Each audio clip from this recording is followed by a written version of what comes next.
In the beginning of February, Joe Biden spoke before the assembled representatives of our government regarding the current state of our union. The speech bears many similarities to the State of the Union Biden gave last year. And not in just topics, but also in the unending stream of lies our White House resident insists on peppering us with his every utterance. According to Biden, the deficit has been reduced, inflation is down, and jobs are growing at record rates.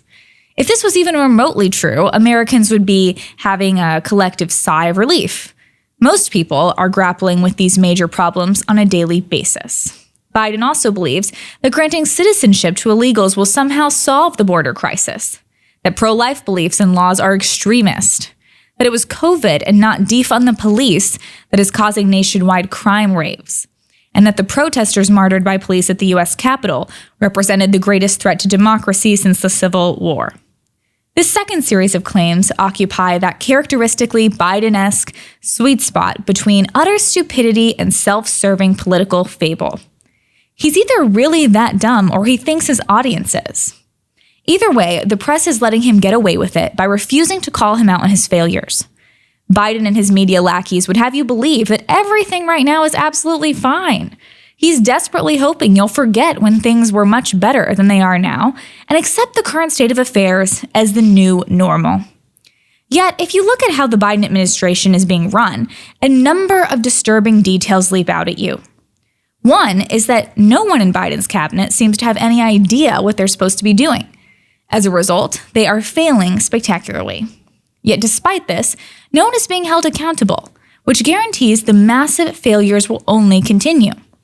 Biden desperately wants you to focus on the fact that Trump may be arrested and ignore all the other chaos going on in our country right now. He doesn't want you to think about banks collapsing. The U.S. financial system is in trouble. As Rogan O'Hanley currently wrote on Twitter, quote, banks currently hold over $600 billion in unrealized assets. If everyone tries to pull money out, it collapses. Biden doesn't want you to think about ESG. He doesn't want you to think about upcoming local elections. I'm as outraged as you are about a Trump arrest, and we're going to talk more about that on this show today. And we also talked about that yesterday, but we need to realize that Biden's failures are not just failures. They are deliberate acts of sabotage. This applies to a Trump arrest as well. If Trump is arrested by corrupt leftists in New York, that's not an accident. That's not a blunder. That's an act of sabotage. The same is true of most everything else on Biden's record. Look at the disastrous and bloody Afghanistan pullout. That was a debacle so utterly botched that it will likely negatively impact our diplomatic and war-fighting abilities for generations. Yet no one was held accountable there.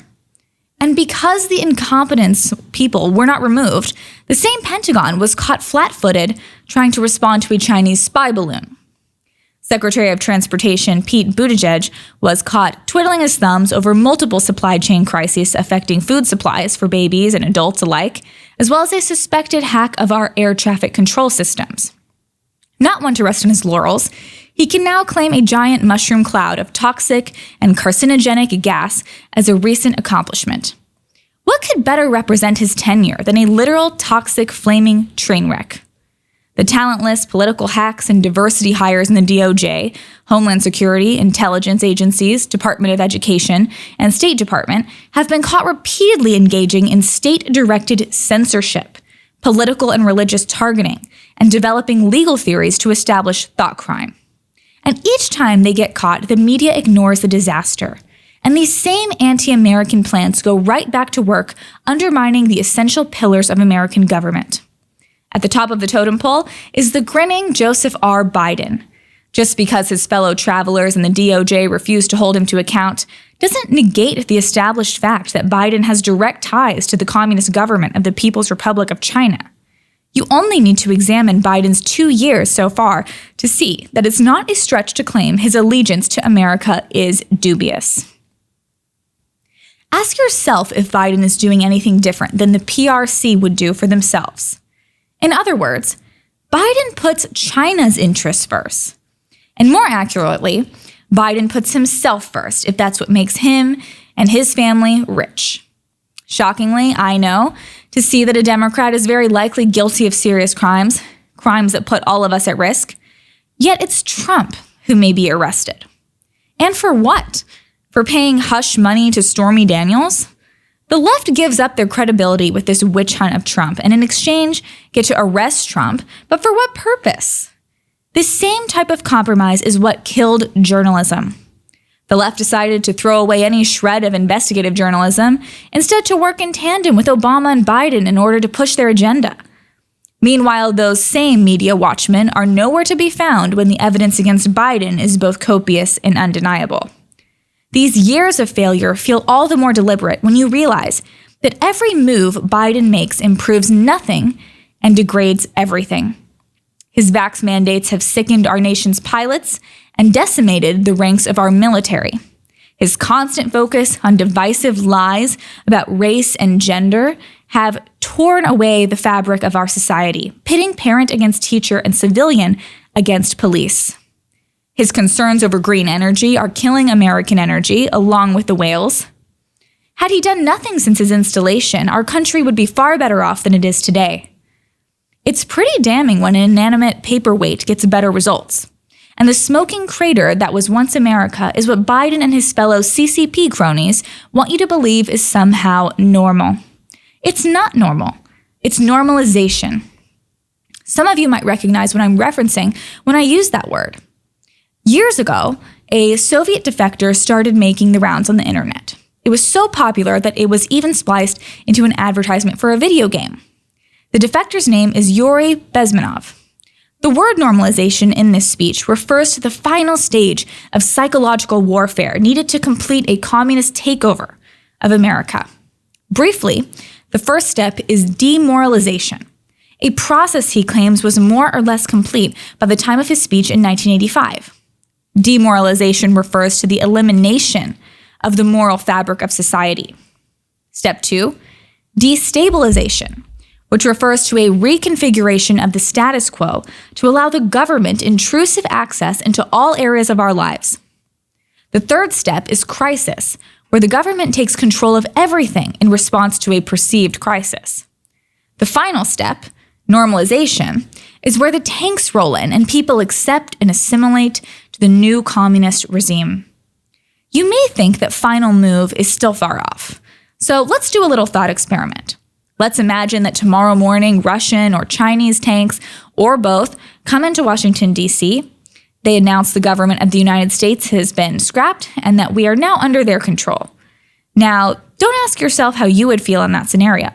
Ask yourself how your neighbor would feel. Would they be repulsed, indifferent, maybe even relieved? What if this new regime came with promises? Promises that food, energy, and other essentials would be plentiful and cheap once more, and then that the supply chains delivering them would operate efficiently and safely. Promises that every useless diversity hire would be drummed out of government and replaced with qualified technocrats dedicated to competent rule. You have to give up your freedom and in return get safety. Suddenly, that deal doesn't look so bad to your neighbor, even if it means adding a red flag with a yellow star to our new American flag. You can bet a lot of people would be on board with this new regime, more than would have been interested in this idea even just a year or two ago. If the left gets their way, certainly less than that will be interested a year from now. That's how processes work, slowly but always in one direction. Thanks to the brainwashing by the media and educators, along with open borders, our country has no shortage of people among all demographics who despise America and everything she stands for. These people have been on board with our new rulers before they were even presented with this hypothetical choice. That's clearly a considerable portion of our country. You have to wonder who's left that wouldn't buy in to the normalization bargain. Is it 50%? 30%? How small does the number have to be before the tanks start rolling in? So the next time Biden or someone from this regime brags about how they successfully managed America from the brink of collapse and brought us a newfound sense of normal, remember the real normal he's talking about. That's why we need to remain alert, educated, aware, and constantly active in our local communities so that we can prevent this tyranny.